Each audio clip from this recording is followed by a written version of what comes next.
President Trump agrees to release the Epstein files. Breaking tonight, he says he has signed the bill compelling the Justice Department to release its records about the sex offender. Also breaking here at 11, former Harvard President Lawrence Summers will take a break from teaching at the prestigious university after his continued relationship with Epstein was exposed. Tonight, we have team coverage of the major steps toward transparency in the bombshell Epstein case. Thank you for joining us. I'm David Wade. We start tonight with Brandon Trude, who's live in Cambridge, with more on the fallout close to home. Brandon?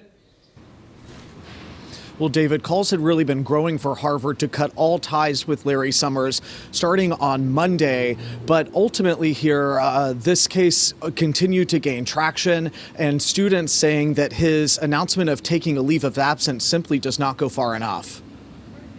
Harvard should fire him. Tonight, the stunning fall of a one-time Treasury Secretary and former president of Harvard University, Larry Summers, announcing he will stop teaching immediately. A spokesperson writing Summers decided it's in the best interest of the center, adding he's not scheduled to teach next semester. Summers will also take a leave from his role as director of the Center for Business and Government. It's the result of that batch of Jeffrey Epstein's emails released by Congress earlier this week. Some show friendly messages between the convicted sex offender and disgraced financier and Summers. In one, Summers appears to ask Epstein for relationship advice. In another, Epstein refers to himself as Summers' pretty good wingman. Some of you will have seen my statement of regret, expressing my shame. This now viral video from Tuesday shows Summers addressing the scandal with his class, a day after he published a statement announcing he'd be stepping back from his public commitments, but at the time he planned to continue teaching. Lola Diacentis is his student and recorded the video. What's important to remember is that even before this, Larry Summers was known to be a creep. Larry Summers has shown terrible judgment. I mean, like historically bad judgment. With calls for Harvard to fire Summers growing louder in D.C., the university announced their own probe into the emails. Students like Jessica Wong say Harvard has protected him for years, pointing out his messages with Epstein were well after Epstein's first round of criminal violations with underage girls in 2007. Even if he's not teaching directly in a classroom, he is still affiliated with Harvard. He's still employed at Harvard, and he could very well come back to teach a class.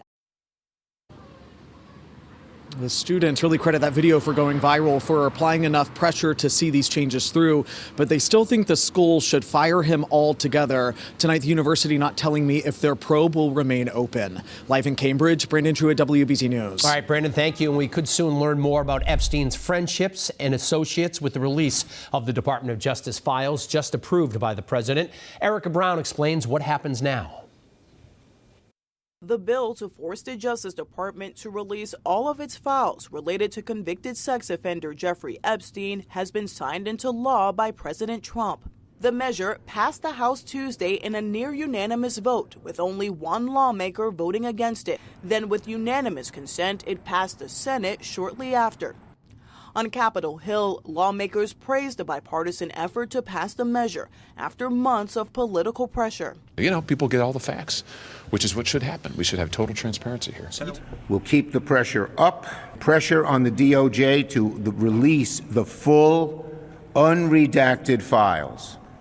No hiding, no game playing, no covering up. President Trump pushed for a new investigation into Epstein's alleged ties with prominent Democrats, but some lawmakers are concerned that an active investigation could delay the release of some files. Attorney General Pam Bondi promised transparency. We will follow the law. The law passed both chambers last evening, but we will continue to follow the law, again, while protecting victims, but also providing maximum transparency. Now that the president has signed the bill, the Justice Department will have 30 days to release all of the Epstein files. Erica Brown, CBS News, Washington. Tonight.